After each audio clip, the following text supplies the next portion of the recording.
Lições Bíblicas Dominical, na apresentação de Andy Moura. Graça e paz a todos, estamos iniciando aqui no canal mais um podcast, Lições Bíblicas Dominical, Romanos, o Evangelho da Justiça de Deus. A lição que vamos estudar hoje é a lição de número 8, que tem o seguinte título: A liberdade sob a lei do Espírito. Esta lição foi estudada no dia 24 de maio de 1998 e tem os comentários de Ezequias Soares da Silva. Mas antes da gente iniciar o estudo de hoje, queremos contar com a sua participação. Você que está chegando agora no canal e ainda não é um inscrito, está gostando desse conteúdo? Então não perca tempo, se inscreva agora no canal e não se esqueça de acionar o sininho em todas as notificações, porque desta forma você será notificado e verá tudo em primeira mão quando colocarmos um conteúdo novo no ar. Deixe o seu gostei, porque fazendo assim você nos ajudará a alcançar mais pessoas. E compartilhe o link deste vídeo com seus amigos e conhecidos nas suas redes sociais. Tendo feito isso, vamos iniciar a aula de hoje. Então eu te convido a pegar um lápis, um papel e uma caneta, para que você possa anotar pontos importantes desse estudo. E o texto áureo diz assim: Estai, pois, firmes na liberdade com que Cristo nos libertou, e não torneis a meter-vos debaixo do jugo da servidão. Gálatas capítulo 5 e o primeiro versículo. Verdade prática. A atividade do Espírito Santo na vida do crente não é uma mera ação. É um ministério que nos fortalece como filhos de Deus. A leitura bíblica em classe se encontra no livro de Romanos, no capítulo 8, do primeiro versículo até o versículo 14, que diz assim: Portanto agora nenhuma condenação há para os que estão em Cristo Jesus, que não andam segundo a carne, mas segundo o Espírito. Porque a lei do Espírito de vida em Cristo Jesus me livrou da lei do pecado e da morte. Porquanto o que era impossível à lei, visto como estava enferma pela carne, Deus, enviando seu Filho em semelhança da carne do pecado, pelo pecado condenou o pecado na carne, para que a justiça da lei se cumprisse em nós, que não andamos segundo a carne, mas segundo o Espírito.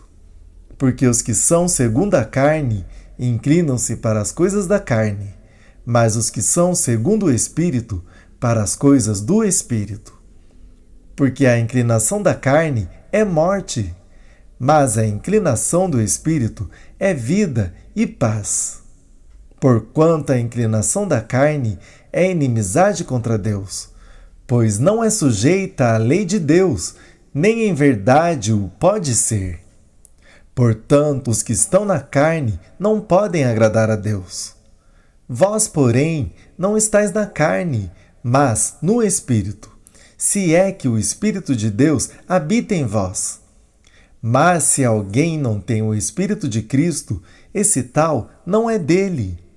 E se Cristo está em vós, o corpo, na verdade, está morto por causa do pecado, mas o Espírito vive por causa da justiça. E se o Espírito daquele que dos mortos ressuscitou a Jesus habita em vós, aquele que dos mortos ressuscitou a Cristo também vivificará o vosso corpo mortal, pelo seu Espírito que em vós habita. De maneira que, irmãos, somos devedores, não à carne, para viver segundo a carne.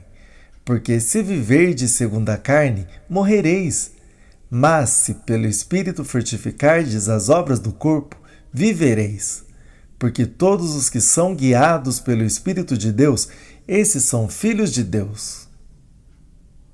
A definição humana de liberdade, segundo Aurélio, é faculdade de cada um decidir ou agir, segundo a própria determinação. Estado ou condição de homem livre. Seguindo este raciocínio, as pessoas tendem a pensar que a liberdade é simplesmente poder fazer na vida tudo o que desejam. Mas a palavra de Deus ensina que não se pode ser livre andando segundo a carne, pois a carne escraviza. Por outro lado, quem anda segundo o Espírito é de fato livre. Pode assim servir a Deus livremente, pois os que são segundo o Espírito inclinam-se para as coisas do Espírito. Desta forma, esta lição explica a liberdade debaixo da lei do Espírito, a qual mostra-nos que, embora submissos à lei de Cristo, Ele não nos trata como escravos, mas como filhos amados. Recebemos o Espírito Santo e, por meio dele, somos guiados. Estamos dando continuidade ao assunto anterior, que pauta sobre a liberdade cristã e a lei. Porém, nesta lição, encontramos uma nova lei, a do Espírito de vida, e um novo princípio que veio quebrar a lei outrora existente, a do pecado e da morte. Estaremos agora estudando sobre a submissão do cristão à lei de Cristo, que é a lei do Espírito de vida e os seus resultados. Introdução. Desde o capítulo 5 até aqui, o Espírito Santo foi mencionado apenas uma vez, no capítulo 5 e no versículo 5. O capítulo 8, porém, mostra que a vida cristã é abundante no Espírito, como bênção da justificação pela fé. Este é o ministério do Espírito que vamos estudar hoje. Primeiro tópico: o conflito da lei. Em primeiro lugar, considerações preliminares.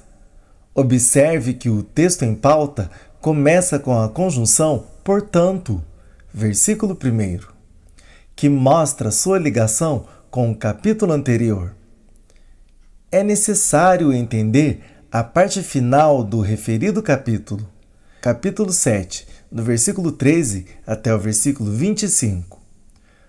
Pois só entenderemos o capítulo 8 de Romanos se compreendermos devidamente o conflito da lei. Em segundo lugar, Paulo como cristão. Há muitas discussões sobre este tema, o conflito da lei. Capítulo 7, do versículo 13 até o versículo 25. O mais provável é que o homem do conflito em questão é o apóstolo Paulo, representando os cristãos na sua luta contra o pecado. E para essa interpretação há 3 argumentos. A natureza pecaminosa do homem. Ninguém está totalmente isento do pecado. Se dissermos que não temos pecado, enganamo-nos a nós mesmos. 1 João, capítulo 1 e o versículo 8. B. O tempo verbal, antes do versículo 12. O apóstolo usa o verbo no tempo presente. Por exemplo, mas eu sou carnal. Versículo 14. O que faço não aprovo. O pecado que habita em mim. Versículos 15 e o 17. O que não acontece antes do versículo 13. Despertou em mim. Reviveu o pecado e eu morri. Me enganou e me matou. Versículos 8, 9, 11. Que dá a ideia de passado. C. Reconhecimentos de suas fraquezas. O conflito espiritual abrange a confissão de alguém com um elevado grau de maturidade cristã, pois reconhece suas debilidades diante da lei, algo que um não convertido dificilmente reconheceria. Em terceiro lugar, objetivo do texto de Romanos, capítulo 7, do versículo 13 até o versículo 25. Paulo mostra a luta do homem religioso querendo obedecer à vontade de Deus, sem Jesus e sem o Espírito Santo. O propósito do apóstolo nessa passagem é mostrar que nada podemos fazer para obedecer a Deus sem a ajuda do Espírito Santo. Somos absolutamente impotentes e necessitamos da libertação do pecado e do eu. Mas isso só é possível em Jesus Cristo, nosso Senhor. Por isso o Espírito Santo não aparece nessa passagem, e o nome de Jesus só aparece no versículo 25, que é o versículo de transição para o capítulo 8, e que inicia com portanto. Segundo tópico: os que estão em Cristo Jesus. Em primeiro lugar, a dupla bênção, versículos 1 e o 2. Jesus Cristo, em sua morte e ressurreição, nos salvou da condenação. Nenhuma condenação há, versículo 1. E a lei do Espírito de vida me livrou da lei do pecado e da morte, versículo 2. Em Romanos, a palavra lei pode ser aplicada ao Pentateuco, capítulo 3 e o versículo 21, e a todas as Escrituras, capítulo 3, versículo 19, pois dos versículos 10 a 18 há uma citação de Isaías e 5 dos Salmos. Aqui no versículo 2, lei do Espírito de vida significa um princípio divino. Princípio esse que quebrou outro princípio maligno, a lei do pecado e da morte. Em segundo lugar, carne, versículo 3. O conceito paulino de carne em Romanos pode aplicar-se à humanidade, Romanos capítulo 3 e o versículo 20. A natureza humana, capítulo 1 e o versículo 3. Ao corpo, capítulo 2 e o versículo 28. A decência de um homem, capítulo 4 e o primeiro versículo. A fragilidade humana, capítulo 6 e o versículo 19. A velha natureza do crente, capítulo 6 e o versículo 6. Capítulo 7 e os versículos 18 e o 25. E ao homem não regenerado, capítulo 8 e o versículo 8. No versículo 3 diz respeito à natureza humana de Cristo, capítulo 8 e o versículo 3. Veja também 1 João, capítulo 3 e o versículo 5, 1 Pedro, capítulo 2 e o versículo 22, e 2 Coríntios, capítulo 5 e o versículo 21. Em terceiro lugar, uma obra divina. Uma vez que a carne está debilitada e impotente para guardar a lei, acha-se esta impossibilitada de salvar. O problema, então, não era da lei, mas do homem sem qualquer poder para guardá-la. A lei diz: faça e viva. Entretanto, a graça diz: viva e faça. Fazemos a vontade de Deus com a ajuda e a direção do Espírito Santo para a nossa santificação. Em quarto lugar, a liberdade do Espírito. Versículo 4. A liberdade em Cristo que gozamos advém do fato de não estarmos debaixo da lei, mas da graça. Romanos capítulo 6 e o versículo 14. Uma vez debaixo da graça, não andamos segundo a carne, mas segundo o Espírito. É no capítulo 8 que a operação do Espírito Santo na vida do cristão é manifesta com mais clareza. Terceiro tópico: a inclinação da carne e a inclinação do Espírito. Em primeiro lugar, carnais e espirituais, versículo 5 e o 6. O apóstolo fala de dois grupos de pessoas, os carnais e os espirituais. Cabe a cada crente fazer uma análise introspectiva para verificar se suas inclinações são carnais ou espirituais. O homem é aquilo que imagina sua alma. Provérbios capítulo 23 e o versículo 7. E Jesus afirmou que o homem fala daquilo que o seu coração estiver cheio. Lucas capítulo 6 e o versículo 45. O pensamento do homem norteia o seu comportamento. Se a mente é carnal, seu comportamento é carnal, resultando em morte. Se a mente é espiritual, seu comportamento é espiritual, resultando em vida e paz. Em segundo lugar, inclinação da carne, versículo 7. Isso significa ter mente carnal, vida controlada pela carne. Tal pessoa não está sob domínio do Espírito. Quem assim vive não pode agradar a Deus. Versículo 8. Só conseguiremos agradar a Deus fazendo-lhe a vontade. Mas só o conseguiremos se estivermos sob a direção do Espírito Santo. Em terceiro lugar, inclinação do Espírito. Os que são justificados pela fé em Cristo nasceram de novo e, portanto, são regenerados. São filhos de Deus. Eles ocupam-se inteiramente das coisas de Deus. Procuram conhecer cada vez mais a Cristo, inteirar-se da palavra de Deus, dedicar-se à evangelização, à oração, ao jejum, ao louvor. Sua expectativa é a vinda de Jesus. Quarto tópico: o Espírito Santo mora em nós. Em primeiro lugar, mudança de homem religioso para homem espiritual. Interessante é observar o contraste entre os capítulos 7 e 8 de Romanos. No capítulo 7, o apóstolo afirma, por 2 vezes, o pecado habita em mim. Romanos capítulo 7 e os versículos 17 e o 20.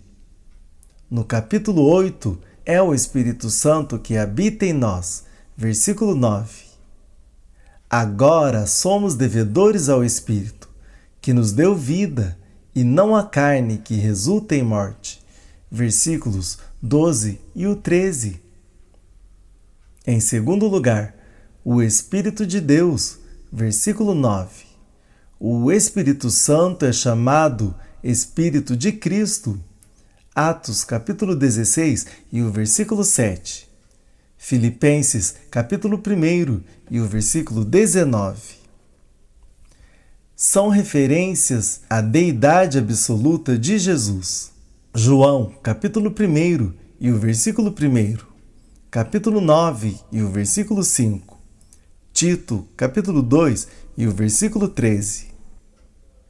Veja o que o Espírito Santo ou Espírito de Cristo habita em nós. Versículo 9. No versículo seguinte, lemos que Cristo habita em nós. Versículo 10.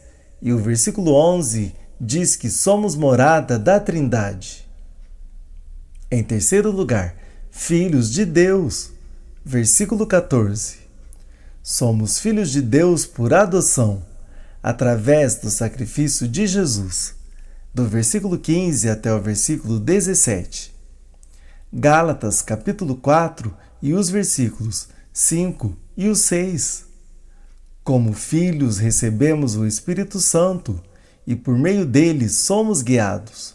Versículo 14. Eis porque o Espírito de Deus testifica com o nosso espírito que somos filhos de Deus. Versículo 16. O grande privilégio dos filhos de Deus é ser morada do Espírito Santo. 1 Coríntios, capítulo 3, e os versículos 16 e o 17. Conclusão: os muçulmanos prostram-se diante de Alá, Deus em árabe, como escravos e não como filhos. Os judeus não ousam dirigir-se a Deus como pai, apesar de Deus chamar Israel de filho. Oséias, capítulo 11 e o versículo 1. No entanto, podemos dirigir-nos a Deus clamando: Abba, Pai! Quão grande é o nosso privilégio! E assim finalizamos mais um podcast. Lições Bíblicas Dominical, Romanos, o Evangelho da Justiça de Deus. Agradecemos pela sua audiência e contamos com você numa próxima edição. Que Deus vos abençoe.